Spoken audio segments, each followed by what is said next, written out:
my and you'll hear some audio come across because we have been out of practice, out of circulation for over a year now, and we're this is our first show back in season three, brother. Season three. So, DMV's order up with myself, Rayu Beats, and Reggie White. So, in the intro, you heard the Hail Mary seen around the world last night as our Washington Commanders, Yes. aka Washington Redskins, um, took victory from the jaws of defeat by a well-coached, cool on the other side of the pillow quarterback, the number one quarterback in the draft class, That's hands right. down shown yesterday, Mr. Jaden Daniels. Yes. In that 18-15 victory over the Chicago Bears. Now, Reg, you were at the game. Yes, sir. You were at the game. I And was at the game. I want to first start off by giving some insight to this appetizer. That we are showing out. We're 8 games into the season now. When we record this show, and we are at a 6-2 record. It's pandemonium from the last night, but the vibe that's in the city. Give me your perspective on this season as a fan, as a podcaster, somebody that's actually in the area. Okay. I think um I think there are two perspectives going on as far as the Washington Commanders. I think you have the older generation like myself who were fortunate enough to see success, to see what a winner looks like, and our first stint with Coach Gibbs. And then you have the younger generation who unfortunately have never experienced what is currently going on. Um, Right, right, and so I think for the younger generation, it's almost like a dream that they think that they're going to wake up from. They are like, is this really happening? Are we really ahead 27-0 at halftime? Are we really playing in football games where we don't have to sit on the edge of our seat to see the outcome, but the game has been decided by the third quarter? right. And for the younger group, I think it is a bit of excitement as well as some disbelief Right. because they have never witnessed it. And then I think for my age Or generation, our our age generation, this great it age is reminiscent of what we experienced in our childhood, in our how team. things Yeah. were. You Yes. know, we were used to winning. We were used to dominating. We had a high expectation. We expected to win. We That's what. expected to dominate. And if you go back in the tape, if you go back into season one and season two, if you've heard Reggie talk about the level of expectation, this is what we're talking about that we've experienced for those of you who haven't experienced it before. So let me make this altar call real quick to the rest of the NFC and the NFL as a whole, because I'm not going to keep the altar call out for long. I'm going to make this appeal that all are welcome to That's join right. Yeah. in this right now. Yeah. Get on the bus. Your That's time right. is limited, but all are welcome. All over. If you're a Cowboy fan who is supporting the Cowboys just because they got a black quarterback, we got a black We quarterback got a black quarterback and a that great that one that at that that. that that that plays football and doesn't play to get paychecks, and that who's good at football and not good at getting his bag. Okay, yeah, I said it. Yeah, I said it. So And that we've got a very different owner now yeah, than than and we're then top they to bottom, and since we've been off the air, this is what's happened. Ownership has come in. They've yeah, committed to excellence. They've proven yes, that they're a legitimate organization. And this is yes, where, in this altar call, I'm trying to tell you, we have a great ownership group indeed. who answers to the fans. That was the Right. pecking order, right? Yes. Said that Dan Quinn would answer to Adam Peters. This is Yes. what Josh said, and Josh said Adam Peters answers to me and Yes. answer to the fans. No Yes, other indeed. no other ownership group Yes. said that. Oh, It by the way, said that. we got Magic on the team. Reggie's Yes, sir. 100 My favorite player of my favorite NBA player of all time. Yes. sports entertainer. Period. Yes. And let's give him a shout out because he is the reason why we have Cliff Kingsbury as our offensive coordinator. Yes, yes, yes. Um, so we have an ownership group that's beholden to us. We have excellent front office people and coordinators and coaches and training staff that said if he wasn't ready, he wasn't going to play yesterday. Right. Can we So, do a quick breakdown of that, Ray, if you don't mind? yeah, absolutely. Let's quantify the ownership group. Why do we have a great ownership group? Because the ownership group who took over a stadium that was rated an F and the worst in the league decided, even though they most likely will be leaving that stadium in maybe 3 to 4 or 5 years, they decided to put $75 million To start, to start, just start. just to start, because more is coming. Why? Because the majority owner, wanted to improve the fan experience. He he he wanted to put his money where his mouth is, and he His wanted money. Let's his say that money. again. His money. His money where his mouth is, and he wanted to improve the fan experience rather than saying, you know what, we're going to leave this stadium in 3 to 4 years. I'm not going to put money into it. No, he didn't go that route. He decided, I want my fans to have the best experience that they can. So you were there yesterday. Did you sample any of the food? I sure did. How was it? And actually, I had the jumbo lump crab rolls, egg rolls. Whoa. And they were wonderfully good. In fact, a mutual friend of ours, I told him, he asked me that question, what did I have to eat? And I told him that, and he was in disbelief that we even had such. But Well, part it's of that Maryland. You're is supposed to. It's Maryland. You're supposed right. to have crab. But part of that, well, we didn't have it under the Hey, old ownership. Under the old ownership group, we he who will not be named did. wouldn't do no crap like that. He had terrible Johnny Rockets, which was his franchise in there. Just hands Right. down when he who will not be named left, and I'm gonna let you get back to your point. He who will not be named left the team. 41 sponsors and food vendors jumped immediately in with Magic Johnson and Josh Harris and company. Yes. It was a major point of So what did Jay have upgrade. to eat? Oh, he had we both shared. He had that, and we also had some jerk quesadillas, and Ooh. we had some crab fries as well. Uh-huh. And it was good. It was Mm. good, I must say. Yeah. That food was good. So food, so we've improved the food because I remember the cold hot dogs and the reused hot dogs and the cold Right. beer and the warm beer, Right. Right. $30-$40. Yeah. So you're getting your money's worth top to bottom, and they're creating fan experience areas that I Hmm. heard are unparalleled. The VIP, Yes. the tunnel stuff, the they actually have a sports page there now. Right. Right. And they have that spot, the Legends Plaza. The Legends Yeah. Plaza, where you can Uh-huh. hang out with all the legends. Yeah.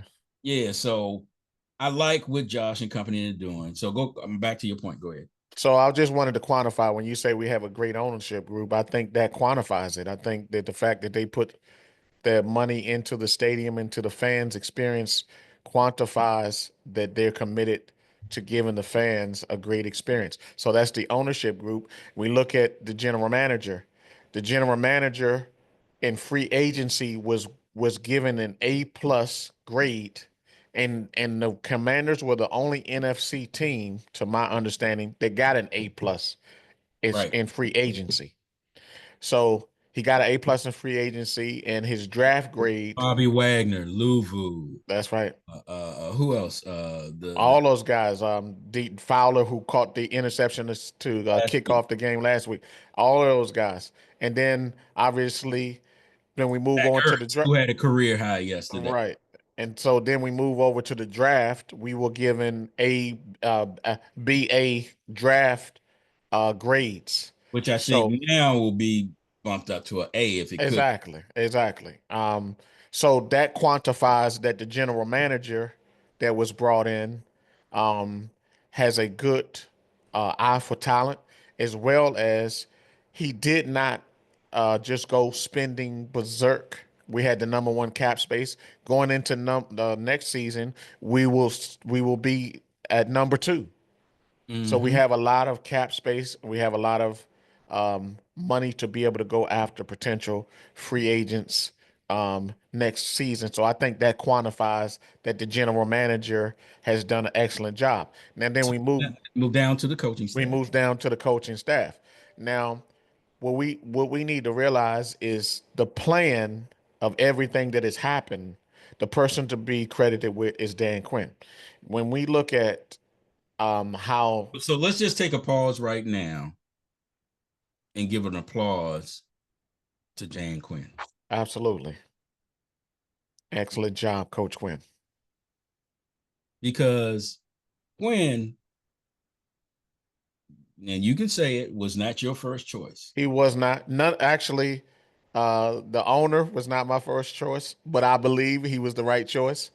Dan Quinn was not my first choice, but I believe he was the right choice. Yes. And um, after hearing Quinn talking, now you can go into this a little more detail, but hearing the initial plan at the very first presser that he gave, where he said, "I want to do hard shit with good people." I think that's what Hmm. the first That's word. what he said. And they didn't bleep it. And he's No, like, "Our identity will be you will feel us that's right. anytime, any place, anywhere." Hmm. So you have, let's recap this. You have the ownership that not only is putting money into the fan experience, but actually putting even more money into the players Hmm. with the medical staff, the quality medical staff, and coaching, and the hiring through Adam Peters and the process they went through to get Hmm. Dan Quinn. We got Hmm. all the rest of the coaches because the Hmm. coaches came here because Dan was here. Right. So go He ahead. has a he has an outstanding reputation league wide.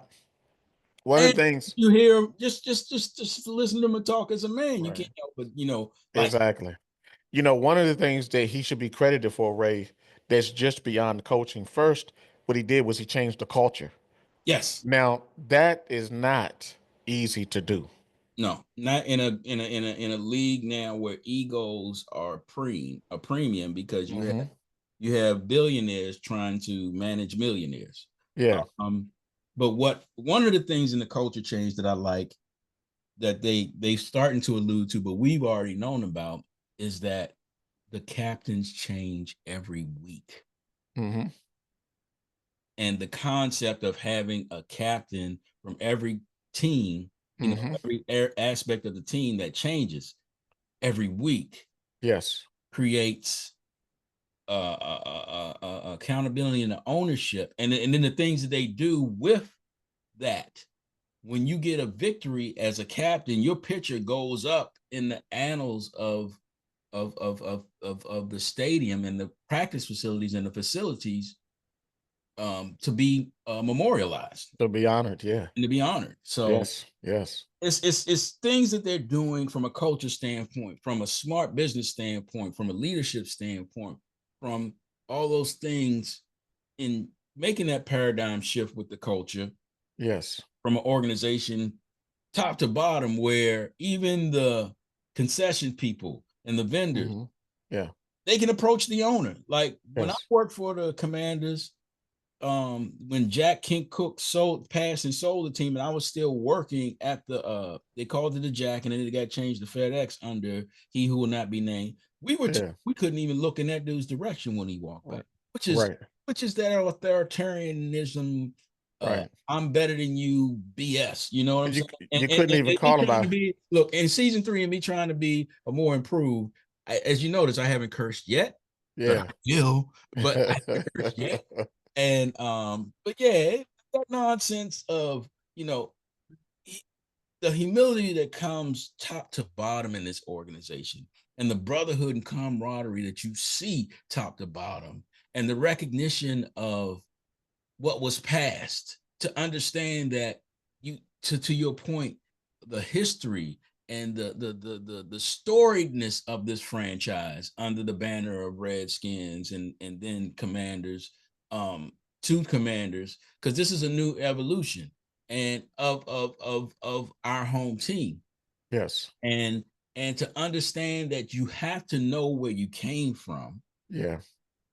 The which is history. historic, Mm-hmm. historic on many levels, with the first Black quarterback to ever win the Super Bowl and be MVP, to where we are now, to where we're going in the future. Another thing, 2045.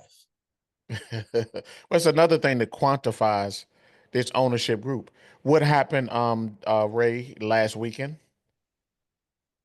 The retirement of one of our most storied players and a ruckus route, defensive wake up route of the retirement of Darryl Green's jersey. So you retire a Legends jersey, which shows the commitment And of the over 150 on their dime alum alumni players were brought back were brought and in. honored. Exactly. Another Ownership group paid for them to come back, people. exactly. So that's another thing that we would establish as quantified that this ownership group is doing a fantastic, great job. It's Yeah. it's honoring and it's bringing back the alum. You know what I mean? It's they've been bringing in alums since mini camp, since training camp. So they understand the importance of that. For these Um, young guys that really, they're coming in and they're players and they're in the business of it. But to see a legend like a Joe Jackson Gibbs come talk to you mhm. and I mean, literally go talk to those guys, Exactly. I don't hand know to if you hand.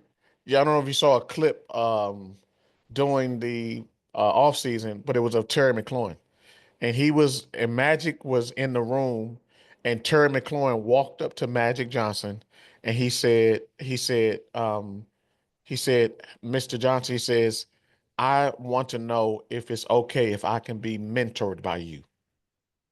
Mm-hmm. I know that you're a great man of faith. I know that you have a successful professional career. I know that that you're successful in business. He says, I believe there's a lot of things that I can learn from you. And I want to know if it's okay if I can be mentored by you. That's big. You know what I mean?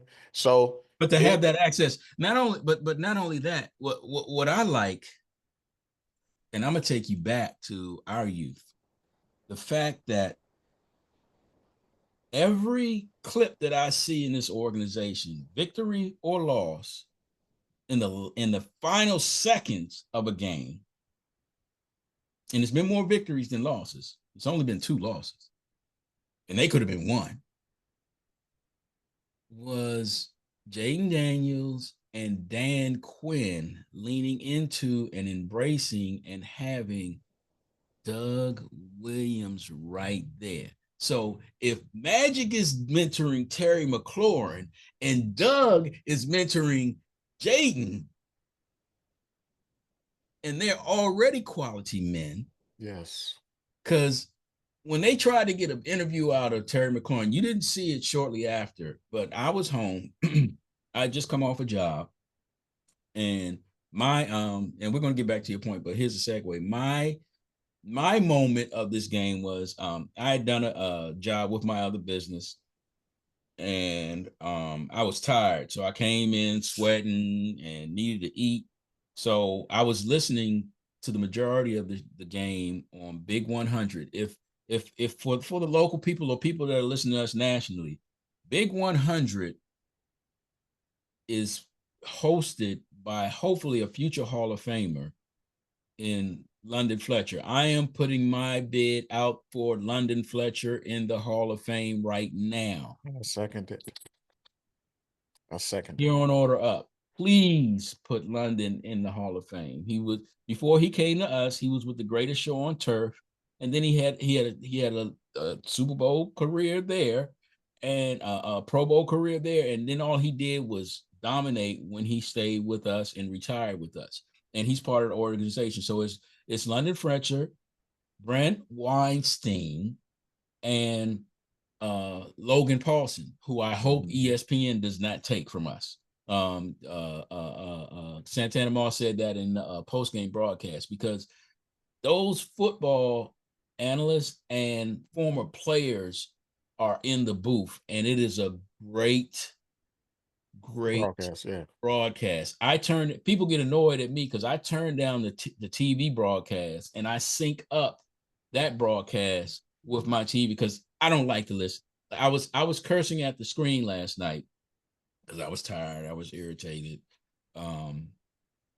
Just watching the game, and just my wife, I heard the door go boom, shut, because I'm cussing at the screen listening to Tony Romo justify Caden Williams' poor play throughout that whole game and whitewash his ineptitude as the first round draft pick. I watched him skip and prance at the end of the game like the fairy that they describe, because they in the broadcast, that's what they were saying. He's skipping out of a tackle. He's running around. He's doing, and we were talking off air about this as another segue to another tangent with my ADHD. That he was not playing those plays as they try to liken him to a Patrick Mahomes. He is no freaking Patrick Mahomes. And I want you to expand on that topic that we talked off air and expand on it now about that correlation of Patrick Mahomes. Patrick Mahomes. I think, my little bro, Jelani, shout out. He brought up, I thought, a very good observation where he thought that Caleb is not doing it methodically, but he's doing it out of fear. He's doing it out of panic. Right. And when you look at the difference between what he does and quote unquote imitating Patrick, Patrick does what he does methodically. He does it intelligently, strategically, and he makes plays afterwards. Right. He makes big plays after he moves around and scrambles. Well, you don't really see that. And some will say, well, he's a rookie. But I would say I agree. I agree with the assessment. I don't lie. I agree with the assessment. I think it is done more out of fear and panic. And You know what I mean? And this is why we Get know away with it at college. You quarterback. get away with it at college, but not at the NFL. He only had a year and a half, maybe, because he didn't play all of his games in college. So I'm going to say a year and a half, not quite 2 years in college, where our quarterback had 5. Yeah. He played 2 years at Arizona and then 3 years at LSU, which culminated in him winning the Heisman Trophy in the same year that they were both playing at the collegiate level. Now, Caleb won it the year before, right? But he was nowhere near the player he was this his last year that he was in the year that. Yeah, when they had all the excuses, they film on him. Yeah. And he folded when it really mattered. Didn't play well in big games. Didn't play well in big games. So here's another big game, right, where you were getting dogged the whole game. And it wasn't you, because if you have the stats up, read the stats off. But your running game was exposing us. Yes. He had a great day. He had 100. He finished with 129 yards. Caleb Williams finished with 131 yards. If you call that quarterback yards, and how many sacks did he have? He got sacked. Surprisingly enough, he only got sacked twice. But he was pressured. He was pressured. He was pressured pretty much. Relentless all pressure. Day. Yeah, all day. That Coach Joe Witt Jr. put on that boy. And he heard footsteps because he was AML stuff, and he was running for his life. Yeah. And don't get me wrong. We're talking as fans, and we're talking from a fanatical standpoint. But all these men are paid athletes. And I can't do what he does. No. And it doesn't mean honestly and fairly, it doesn't mean in the future he can't grow and he can't And I'm not progress. wishing the worst on him. I'm just glad we don't have him. I second that. I think I'm glad we have The who we have. litmus test of 1 and 2 should be put to bed today Oh yeah. because Jaden Daniels, who is California cool, that's the term they make it. So make a t-shirt for that. California cool, and doesn't get high, doesn't get low, and is a warrior and puts the work in and doesn't panic and trusts the system and his teammates, and they have unrelentless trust in him. If you look at the Brown interview afterwards, this man's only been here, what, a month? Yes. And looking how he's talking about him. So imagine everybody that's been with him since OTAs. Yeah. And all the all-season practice and seeing him constantly put in the work. And every person you hear to the letter says, this is the fruits of the hard work that he does every day when y'all are not looking. Mm-hmm. When we're not a nationally flexed spotlight team. Yeah. Back in January, February, March, April of this year, right. He came through the draft and got picked up. And the moment he could hit this facility and start putting in the work, the reps that he takes physically and mentally, the film study. Yeah. The virtual reality reps. Everything. First in the building. First in the building, last out, because he's there for everybody. Yeah. The onus that he's taken as a leader in such a young age, and that wisdom that has been imparted on him by his mother and his father, because all of it's strategic. Yes. And they understand the opportunity. Because what people don't understand nationally, that the young people that are here now are starting to see, because it's leading off in the news again, the first 5 minutes of the news every day, every Monday, and every Sunday night is Commanders football. Yeah. And what we're starting to see with this new culture change, with this organization, with these good men that are professional athletes and sports entertainers that are men of God, because his interview is strategic. Everything he's saying, in his humility, in his calmness, in his swag, in his quiet confidence, and I've gotta allude back to earlier season comments about confidence. So let me play something about confidence to remind y'all. But what I like here is the quiet confidence that we have.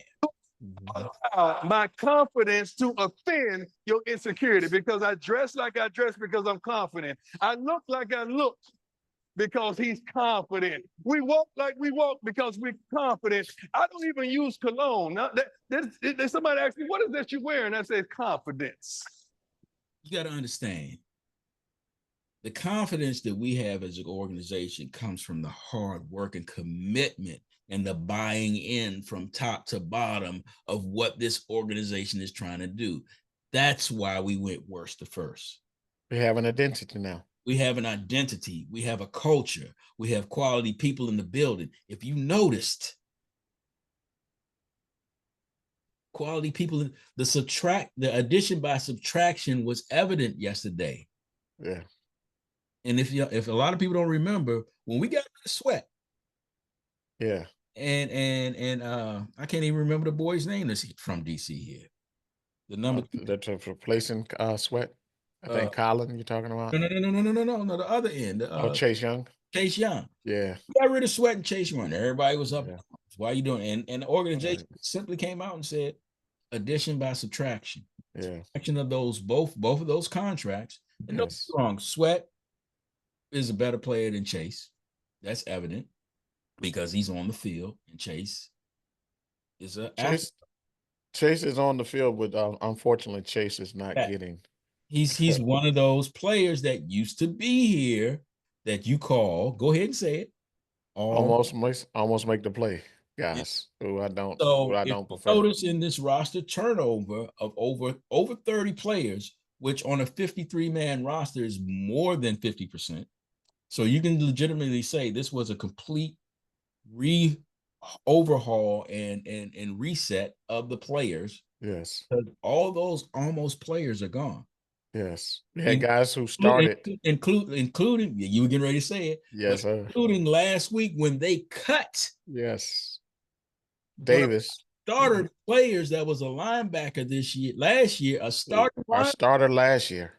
Who couldn't crack. Who can't crack the lineup. Not even as a backup. Lineup. Not even as a backup. Not even as a backup. They said they might. Yeah. Out of respect for him being a professional and knowing our system, if nobody picks him up, might let him come back to the practice squad, because that's the level of player he realistically is in this culture, on this 6-2 team, on this team. And guess what?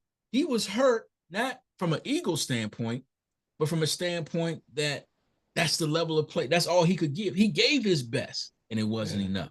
Because it's hard to make this franchise now, and it's hard to stay on this franchise now. Yes. There was a guy that was the number 2 receiver last year who got traded. Yeah. Why did he get traded, Ray? Because they thought they had other guys. He was almost an almost guy, and they thought they had other guys that could do what he did for less money. And then, I looked at that guy's stats, not Sunday, but before Sunday's game, I think he had like 35 yards on the season. Mr. Johnson? Yeah, I think he had like 35 yards on the season. Before yesterday, I don't know what he did yesterday, but before yesterday, he only had 35, and he's not even really getting in the rotation. He's not really getting playing time. So we got a third rounder again. Ray, quantifying Adam Peters. Great job. Yeah. For somebody that we got rid of and gave an opportunity for the likes of the McCaffreys and the Senates and the Browns. All these. Our receiving core is Fun Bunch 2024. You understand what I'm saying? We just haven't cracked the code so far as the red zone, which was a deficiency yesterday. I will say that. Yeah. But we play self-inflicted. We're playing a defensive team. Right. And we arguably one of the best defenses in the NFL. And we did some self-inflicted things. Well, it was self-inflicted and questionable officiating. And I do say that as a fanatic, but it's blatant that the calls were lopsided. They were there was some parity, a little parity in the fourth. There was a little parity. But come on now. But the calls that went against us cost us points. Yeah. You know what I mean? So points. Yeah, they points off the board. Literally 14 points off. They took 14 flags. At least 14 away from us. I would say 21, including the question call, because you say you were in the end zone. Yeah, I was in the end zone, but I could not see that. I couldn't see his feet aspect of it because some fans jumped up at the time. So it was an incredible throw. I mean, that to me, outside of the Hail Mary, that was the best throw of the game. If you could see how he was running and how he actually threw that, it was me and Jelani, we looked at each other like, how in the world was he able to throw that ball like that? It was incredible. Yeah. So I couldn't see the feet. I didn't know what happened. I thought that somebody might have forced him out, pushed him and forced him out. So, but I couldn't see that. Would have been a call, which would have been a ball on the 1 yard line, like they got for that questionable call with St. Jude's, which I'm disappointed in St. Jude's. Yeah, that was a fourth down play. I mean, So, but be that as it may, it worked out. Yeah. St. Jude's is tell the truth Monday. He got to tell the truth. Yeah. But all those encompassing things to kind of put a bow on this thing is taking us. We're still us against the world mentality. We have to be to a higher standard. The way that the national press is commentating on us is they're waiting for the other shoe to drop. Yeah. It's us against the world. And it's going to drop. Where right. they were defending how scary Williams was playing and playing out of fear and I wasn't scared. And downplaying how well our rookie Jaden was managing the game and staying cool and on top of the game. And to add insult to injury, was playing with a cracked rib. He flipped. You saw the replay, and you were there. He flipped that ball 65 yards with a bad rib, dude. Yeah. And some of his accuracy had diminished because of that bad rib. But even in that, he was still heads and shoulders above. He lapped. Yeah, he had three. You know, he finished with 300 and he finished. You know, obviously total yards 326 passing. But the thing about it was being there at the game. It wasn't. The issue wasn't with Jaden. I can tell you that right now. The issue was with the other guys in the self-inflict drop passes, penalties, questionable calls. But you know, it wasn't him. He was not the problem. And then to flip, there's a little rust there. You got to expect it. And then to flip it, you know, I know. At no point was I scared of Caleb Williams. I'm gonna just be flat out honest with you. I doubt the league is scared of Caleb Williams. Right. I do think, and we have heard other players who are Hall of Famers say that Jaden Daniels is scary. Yeah. You know what I mean? So especially I've not heard Caleb Williams be afraid. I've not heard Caleb Williams be in reference to that. Now, with that being said, listen, we don't have to pit Caleb versus Jaden. At the end of the day, Caleb has room to get better, to grow. Yeah. But guess what? So does Jaden. And it doesn't have to be. Bo Nix, and so does Bo Nix, and so does Drake May, and so does JJ McCarthy. Once he comes, unfortunately, he didn't even get a chance to play this year. He got injured in preseason. Right. So I just say that to say that what we see now is evident by what we see now, who is at a higher level now. Yeah. That's evident. And that has nothing to do with trying to bash, hate. It is evident. It's clear. And it's all due to where they landed. True. That can play, and that I mean that's for a lot of guys. You look at for example, Sam Donald, who is flourishing in Minnesota. You know what I mean? This guy went to Minnesota as a backup. Right. You know what I mean? They draft JJ McCarthy. He goes down in preseason. Sam, you're up. And he's done a very good job for them. Right. So maybe the system, maybe the coaching is I think for him is better there. Yeah. But you know, segging back to the game on hand, they're asking Caleb to do too much in the system because that, you know, they and London and were talking about it, all that movement that they were doing and trying. You cannot confuse a well-coached team with BS movement. And Caleb Williams is not Peyton Manning. No. The Omaha Peyton Manning that we know.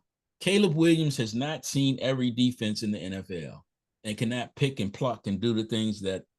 So to come up to the line and do all this shifting and moving when you got a premier running back that's doing damage, it's stupid coaching. Yeah. I'm saying it, armchair fan, quarterback. I mean, you know, coach. The goal line. Look at the goal line. The goal line carry decision. I mean, isn't that a head scratcher? Yeah. You know, this guy, He averaging studs at he was running. averaging 7.2 yards a carry. Swift. That goes to the, once again, that's the offensive coordinator or coaches outsmarting themselves. Same thing like with beast mode, you know, in the Super Bowl. You got beast mode. on the one. You got these dogs that's been gashing this team the whole game. Yeah. You want to do some trickery? You want to do some refrigerator Perry type stuff? Yeah, that's didn't it remind you of that, Ray? Refrigerator. And they bent that Bama like a blade of grass. You were there. You saw him bend his butt, and he fumbled. You know, the probability of putting a rookie who showed he couldn't rise to the moment and was scared, didn't hand that ball off correct. It was never handed off. And the fumble was attributed to Caleb Williams. It was. Okay, I'm glad you pointed that out because I didn't get as many replays as you might have gotten at home. So I couldn't you stay in there. I couldn't really see. Get the ball in there. So it was more on the quarterback. Scared. Now, mind you, this man is on the gridiron, but I am speaking from a commentating standpoint. You know, he did not rise to the moment, which is a testament to his character of being cool on the other side of the pillar. And on the other side of the thing, held to a higher standard, us against the world, my man was playing with cracked ribs or whatever his injury is that they're not really unfolding, which is a beautiful thing. They just saying rib injury, but it's probably cracked ribs. Mm-hmm. He playing his butt off, fighting through, and playing to the degree where he beats you at the last second. And has all year. I mean, has played phenomenally well. So the unfairness, and this is a great segue from the 44 minutes of us doing the appetizer into our entree, the unfairness and unstandard that society puts on people because of their dislike or their programming is us against the world mentality. And I use this as a segue into our appetizer, which is going into the current events of the election series. We have 1 week as of tomorrow left in this election cycle. November 5th. November 5th. And I will do this as a PSA.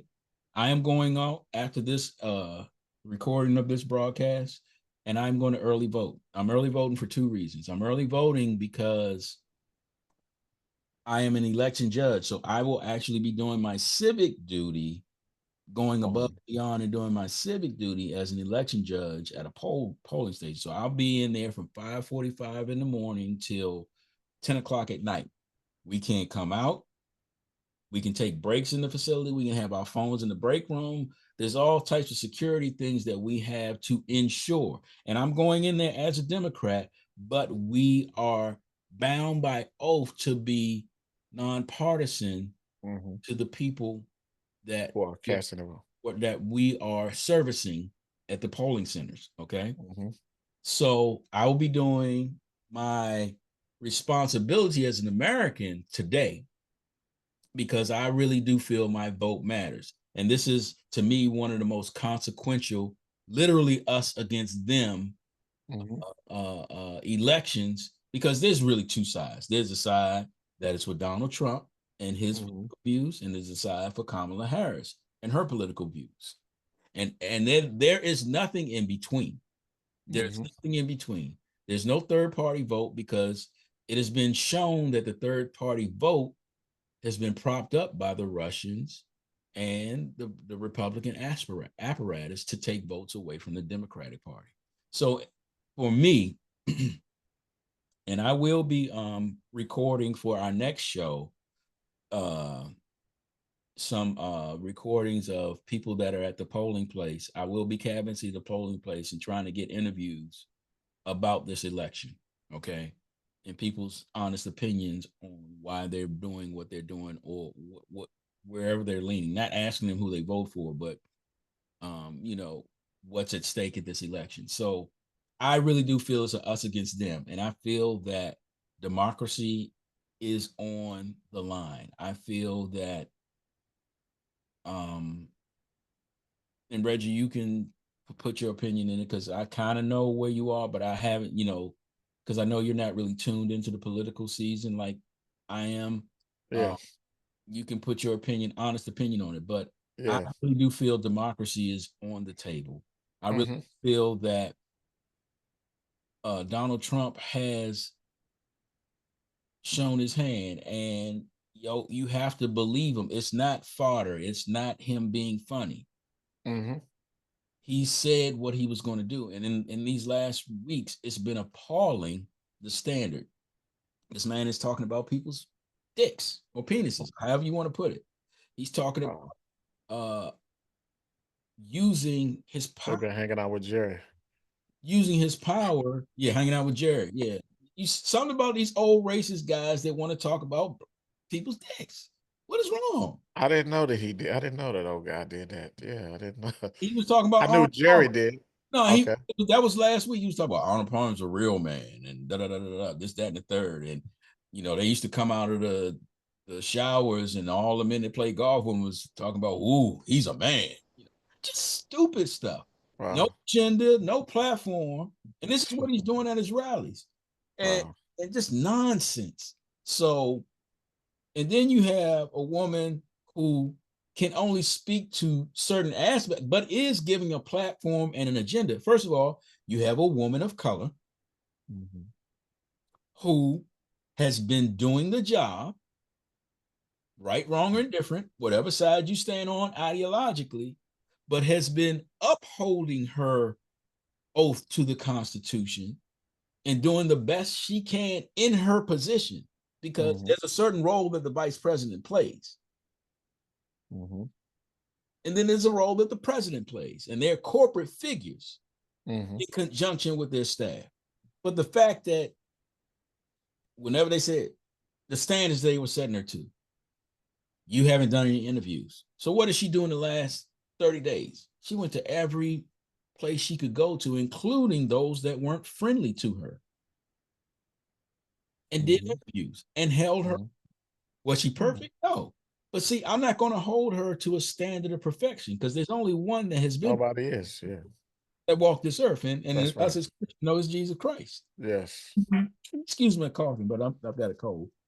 And but the other dude won't even do interviews that aren't softball interviews.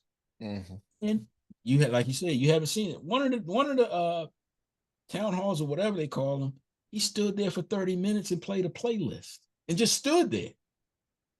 They let a music playlist play 30 minutes for 30 minutes while he stood there like this. And then he started talking. Wow. And he can't coherently string sentences together anymore. And we're seeing that he's old. So the double standard of this old racist, fear-mongering, hateful white man who doesn't have the numbers, who's trying to already start the steal nonsense about the election, who is a fascist by the words of people who worked for him, which Kamala Harris agreed with when they asked her the question, do you believe he's a fascist? All she said was, yes, I do. But for his generals to come out on the record, which generals don't do, because they are non-political, they try to stay non-political and serve the flag and serve the commander-in-chief and serve the Constitution. If they're coming out 2 weeks before the election and saying, and all he did was read the definition of fascist and says he meets the criteria of that. So if you're reading the literal definition from Webster's of fascist and saying he meets that criteria, and then the other one says, oh, he's a fascist, he should not be in the White House ever again. These are generals, Joint Chiefs of Staff, Secretary of Defenses, real career military men. And they're saying, and then, for the stuff to come out about the pandemic, that he gave stuff to Putin and said, don't say that. And Putin said, find out. When we were struggling and people were dying to get tests, he gave them to Russia. He gave COVID tests to Russia. Taking them away from Americans. Americans. And when he talks about the transgender commercial about Kamala Harris doing this, it was actually his administration that put it in place for the prisons. Mhm.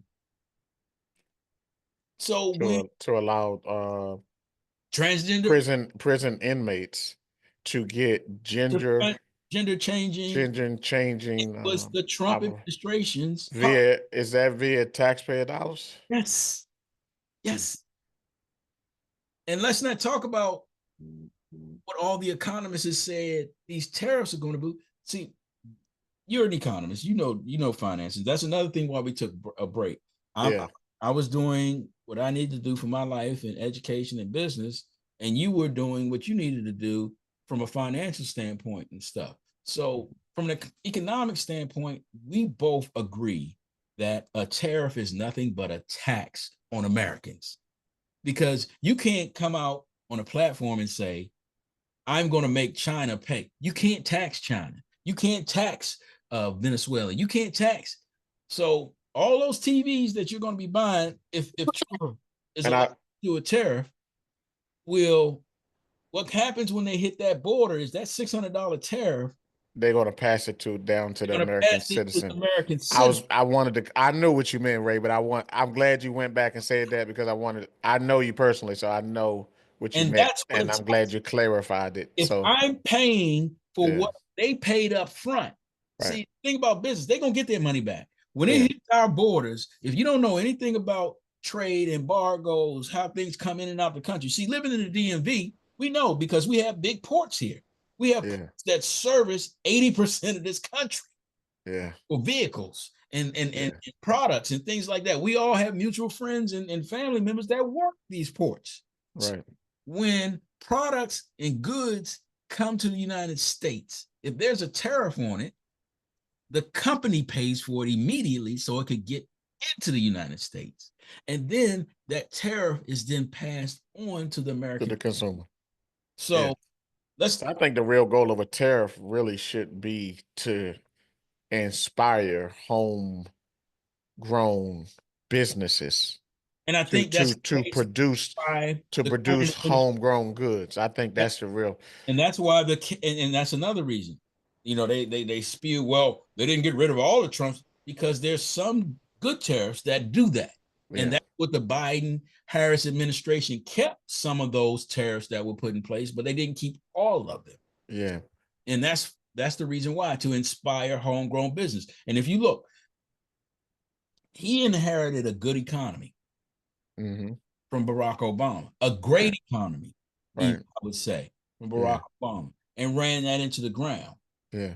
And his proponents will blame COVID, but and what I will blame the COVID, his supporters, the COVID created the inflation and the gouging that we're experiencing right now. And it doesn't take 2 minutes. And the collective of the general public, they're going to see, unlike you and I, the average public does not go in and do the research. Right. Arguing with my cousin, not really an argument, but a heated discussion with her, and said, let you tap the brakes. I'm gonna let you say what you're gonna say, but her comment was, I'm not feeling either one of the candidates. And I was like, well, and I want to have a discourse when you're saying that. And my question is why? She's like, well, Trump, I'm not voting for him because he's crazy. And Kamala Harris gonna have us in war. We at war. And she just kept rambling on at war. And I'm like, whoa. I'm a military man, so I'm gonna stop you right there. We're not at war. For the first time in 25 years, we don't have boots on the ground like we had in Afghanistan, Iraq, different places. Now, do we have our fingers in stuff? Because at any given time, as the superpower in the world, we are keeping a balance of things. Yeah, but that's from a State Department and the CIA, but not the broad sword of the military. We do have our fleets placed as a deterrent for certain things right now, and there are shadow wars that are going on that we are helping countries with. But we are selling arms to Ukraine. We are selling arms to Israel. And but we are not boots on the ground at war with any. There is war going on around the world, but war is always going on around the world. It's just where it's going to be covered and when it's going to be covered. Mm-hmm. But we are not boots in the ground. But because of where she's getting her information, which so many Americans are doing with this false narrative. Yeah. And she's not a stupid person. Right. But if you shower a person with certain, if they're getting in their feeds and that's the only way they're good at getting it, which isn't vetted information from a reliable source, yes, then you're going to say stupid stuff like that. And the majority of people don't vet information. Not anymore. And that's the thing. We are for the first time in a long time, we are dealing with somebody who's trying to run a political campaign that is honorable and in accordance with the peaceful transfer of power. And we got somebody who's trying to win a political campaign by any means necessary for his own gain, which is to stay his ass out of jail. Because last time I checked, he is a convicted felon who's about to be sentenced next week or the week after next. Mm-hmm. But he's also, in some of our opinions, protected.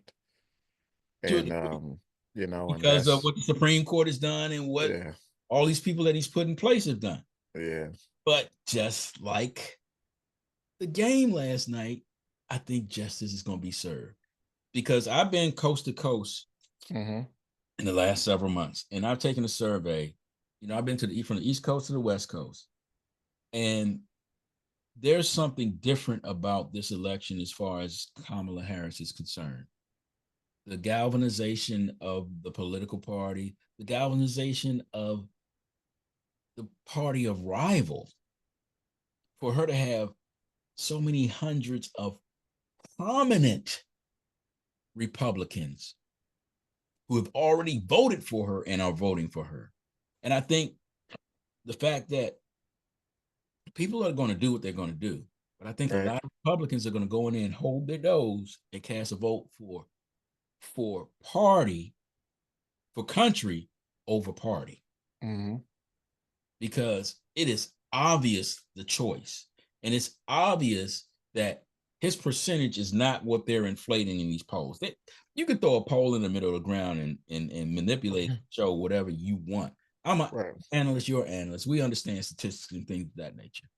But what's on the ground and the energy, I'm taking on work tomorrow. Mm-hmm. I'm going to the rally tomorrow. Okay. I was at the election results for Barack Obama. I have been in my time on this planet I want to be at the most pivotal, influential points in history. And the level of her doing the last big rally at the Ellipse, where he did the Stop the Steal January 6th rally, there's something to be said about that. Okay. And it's going to show her as presidential, because he did that at the president and incited an insurrection. Let's just call it what it was. She's going there as the vice president and rallying people around hope. It's going to go on, opening the gates at 3 p.m. tomorrow on the National Ellipse to the public. I'm going to drive downtown. I'm going to get my electric bike. I'm going to park in my neighborhood on Capitol Hill. I'm going to pedal that bike downtown and to the mall, and I'm going to lock it up, and I'm going to walk over to the Ellipse and be a part of that experience. Okay. Because I believe in this woman. I believe in her administration. Okay. Do I believe in every aspect of the agenda? I don't, because it hasn't been presented. You can't present with so much during an election. You know what I'm saying? Mm-hmm. But I believe in her approach to governing over the other option. And I support a Black woman. Mm-hmm. That's just who I am. Now, there are many different views that people have, and I'm sure you have your view, and I want to give you a moment to speak on it. But that's just my position and what I'm going to do as an American citizen who believes this fight is more than just one facet of ideology or one political party against each other. I think so much is at stake during this election. Mm-hmm. Yeah. I think, well, um, you know me personally, so I am not a big fan of politics in that I don't really believe that is the place of solution. I'm a fan of economic empowerment because I believe that that's where the real power lies. But nevertheless, I do believe politics plays a role And getting to in that. changing people's lives and making American lives better. Um, well, a quick story, when I first got introduced to politics and the impact of it, my daughter was in elementary school. She came home and she said, I asked her, did she have homework? And she said, the other half of the class has the books tonight. I said to my daughter, what did you just say? She said, Dad, the other half of the class has the books tonight. I won't get the book to do homework until tomorrow night. She said, Dad, we have to share back and forth because there aren't enough books. Mm. That same day, I cut on my television and I hear that Maryland is help funding the Baltimore Ravens stadium with taxpayer dollars, i.e., my introduction into politics. My daughter's classroom don't have enough books for But we homework, but we can pay for M&T Bank Stadium. but we can chip. So yes, I do believe it's important. But you got to have a voice, and you got to get out and vote You got to locally have a voice, and I because guess of your part. You got to the devil's advocate, with no participation, you have no voice. right. You know what I mean? So I get it. I understand it. And this is my Um, PSA. If you don't agree with the top of the ticket, yeah, vote down ballot because yeah, that's what's for your local. So that's what Ray means by down ballot, let me just clarify because I know you personally. I believe Ray's talking about your local officials. what impacts the books in your kids' classes, Right, impacts the roads, what right. impacts the regulation of the proper non-gouging of utilities. Yes, Because they're lobbying for that. And they yes, on all the down ballot initiatives. And all you have to do is vote down ballot. yes, And traditionally, yes, in this state, I can't speak for the rest of the country, but traditionally in this state, the down ballot Democratic agendas that are pushed from the state assembly benefit the local people. yeah. And I know you. We've had discussions on how some people view that as even more important than the national, Even more because important, the national stuff may not impact people quite as much as their local.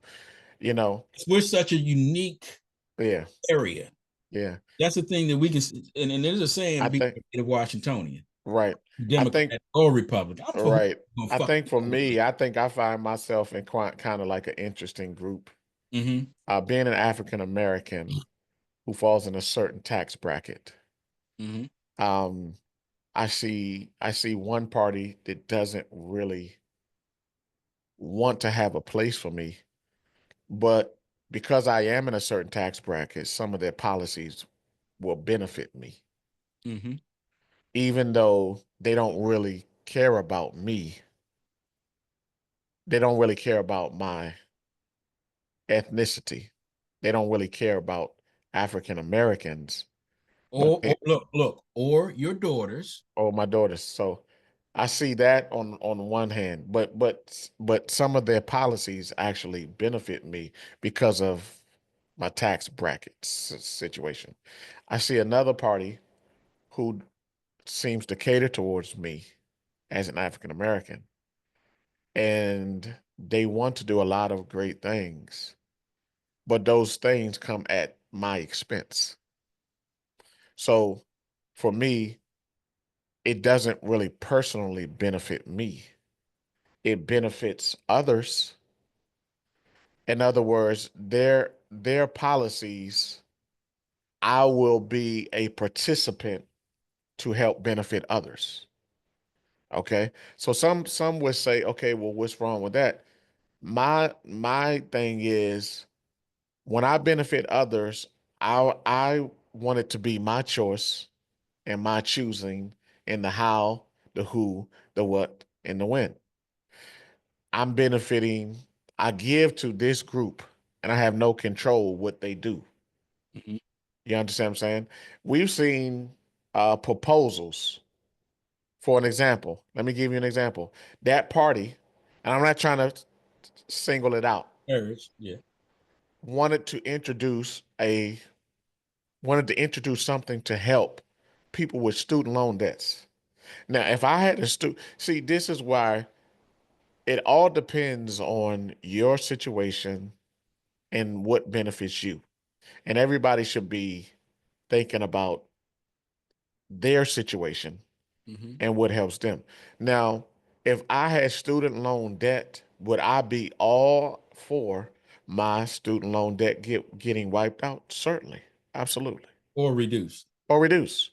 If realistically. I was on that side of it, I would love it and I would want it. The problem is I don't have any student loan debt. And And conversely, and go ahead and finish your point. yeah, you know where I'm going. And conversely, you want me to wipe out somebody's debt. So all I'm saying is that doesn't benefit me. Mm. So a lot of what we're talking about is the issues that the parties are present. And then here's another thing that I'm unfortunately somewhat skeptical on, Ray, Mhm. is when people, even when they promise something, they don't deliver. Right. You know, I don't like um, when people get up and they promise something just to get people on board with Mhm. them, and then they don't deliver it. Here, And then, to me, I feel misused. right. So I have a level of skepticism. But with all of that being said, um, I do believe that you have to have a level of participation, and I do believe it has its importance, no doubt. Right. I want to add to this because you and I have a lot of conversation off air. And I keep telling guys when I do this show, we have better shows just talking every day than we do. Oh no. But digging a little deeper into this, my last trip to California, to the Oakland area, I was out there the 1st of October, as you know. And the wife and I went out to her hometown of Oakland. In full disclosure, I have direct connections with people who are directly affiliated with Kamala Harris. And I'm not saying this from a bias standpoint. I'm just trying to give you a backstory. So I stayed with the former assistant chief of police, and he acted as acting chief of police for San Francisco and his wife. And his wife is a senior prosecutor who handles and has worked close, and both of them have worked closely with Kamala Harris. So I'm going to pull back the curtain, and we sitting down. I'm in their home, staying in with their home, and beautiful people. These are middle class, educated, African American people who had humble beginnings and worked really hard to get where they are, and are Democrats, and support the Harris agenda. And she's a Delta, and she supports this AKA. So if she's got to be influential, but to work directly with her, know the intelligence of this person. So we had a really good conversation that weekend about him, and I'm not going to go into all the things we said because it was very personal, but the fact that he spoke to her intelligence and the fact that he knew that she was heading on this trajectory when he worked with her on her last case, and her sternness, her fairness, her objectivity in getting things done. Well, people have to realize at the national level, when agendas are being moved, and there's three sides and there's three agendas. There's the right side, the left side, and the middle. And you have to do that delicate dance to appease all of the movers of those agendas, I'll say, the lobbyists of those agendas, because that's what Washington is about. It's about how you dance the Potomac two-step at that level. And what we are seeing, which is so energetic that she's checking a major box, is she's coming with young, proven things that she's successfully done at the local and state level in the biggest state in the nation. She's been successful at all of her levels. Now, has she made mistakes? Absolutely. Who hasn't? But the intelligence, the willingness to say, I'm going to put people in place to question me and call me to certain points of views that I might not see because of my blind side. If you're smart enough to do that, she gave a question, answered the questions. They say, what's your weakness? She's like, I deal with too much data. I want to hear everything before I make a decision. And for me, to hear the backstories that I'm not going into, and I'm not going to disclose from my personal conversation, but just to tell you that I sat with the woman who created one of the programs that she talks about on her stump speech, and the former chief of police that did the last case of hers with her as a prosecuting district attorney. This woman is more than prepared for the job and understands. But what we can look at publicly is how she uses her platform and her sternness. Because if you look at her, she's charismatic. She's a politician, but what she is, she's a sister too. And that's what people are losing sight of. That Howard University thing wasn't a farce. Coming from Oakland ain't a farce. Like I said, I just spent time in Oakland. Oakland ain't far. You growing up middle class with a single mother and going through the public system in Oakland, California. You came up hard. And she came through Georgia Avenue when it was the murder capital of the universe. Yeah. So she's seen the reality and had relationships with people that have gone through so many things. And for her to speak to the humanity of who she is and her character, because of the standard she was being held to, us against the world standard. And when she says, I know what it is to put a sweater on a dying mother, that resonates with me, being that I just buried my father-in-law in January and had to take care of him. And I understand when she says we have to cut through the bureaucracy, and here's one of the things I'm going to do to give honor and dignity to people who are transitioning. You shouldn't have to pay for this. It's a right. You've already bought into it. So let's cut all the bureaucracy out of it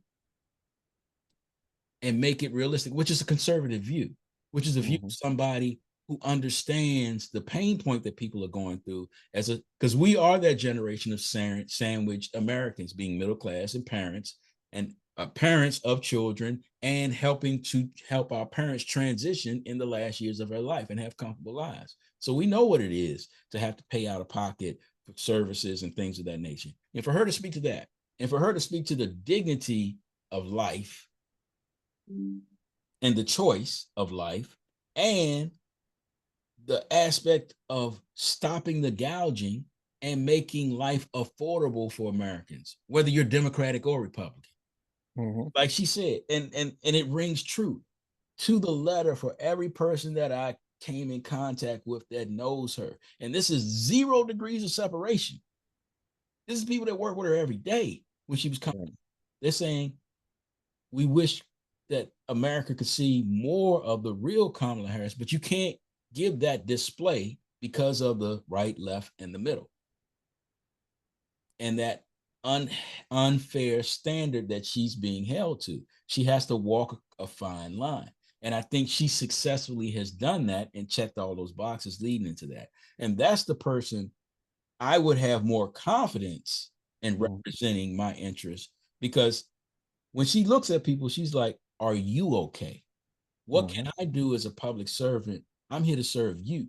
What can I do as a public servant to make your life better? Whether you're in the bracket that you're in, the situation you're in, or you're in the situation that I'm in, or you're impoverished wrongfully or whatever, or you're an immigrant just trying to figure it out, or you're a small business trying to start, or you're a young family trying to make ends meet. What can I do for you? Versus the other agenda that's just espousing hate, anger, discourse, Right. still beating the drum of the same nonsense that we got to get past. Yeah. I see her being a better rep. If you ask both of them the question, what would your version of America be in 2020, 2045? I keep harping at 2045, 26 years from now. You know what I'm saying? We'll still be alive, God willing, with technology. What's the country going to look like? I feel that she will be able to answer that question. And I feel he wouldn't. I hear you. So that's kind of where we are on that. I want to slide into some dessert for our final part, and give a couple of minutes to what I think is exciting.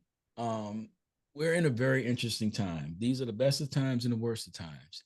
And, we're going into this holiday season. I'm excited about being back on the air. I'm excited about some of the things that we're going to do.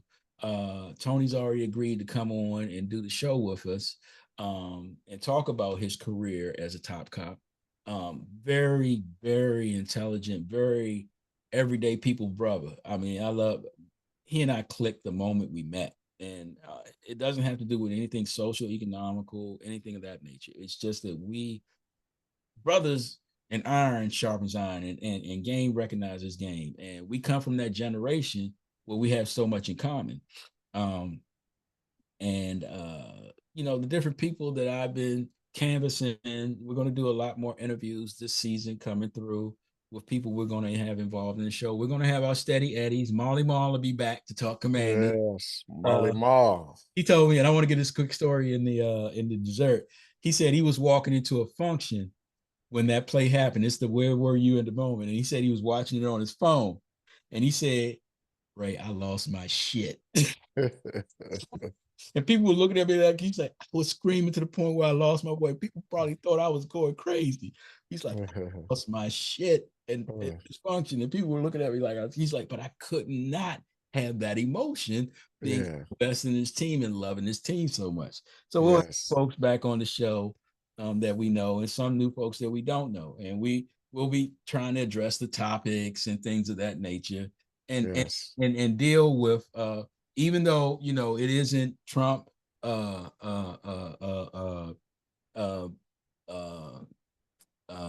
Biden anymore, and we have to I'm going to say this, we have to finally retire this statement. The fuck I'm supposed to do if both sides is the dumb side? Because we know we have a more intelligent side than the other side that's been given. But we still will, because of the Cowboy demise on this Victory Monday, be able to talk about the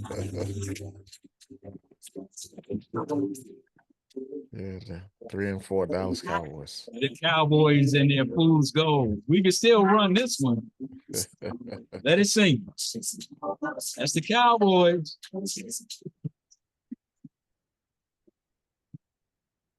Yeah, man. So, moving forward, I'm excited to be back with you, brother.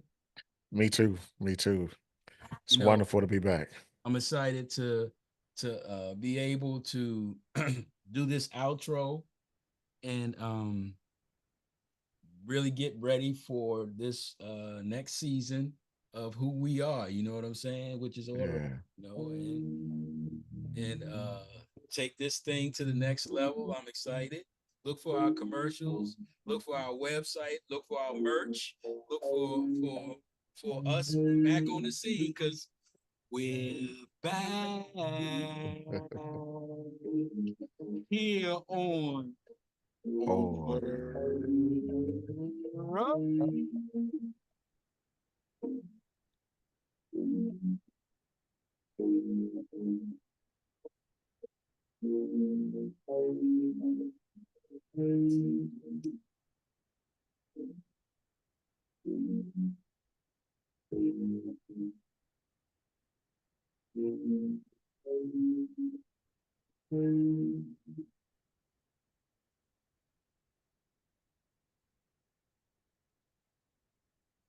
We did an hour and 22 minutes. Oh, yeah.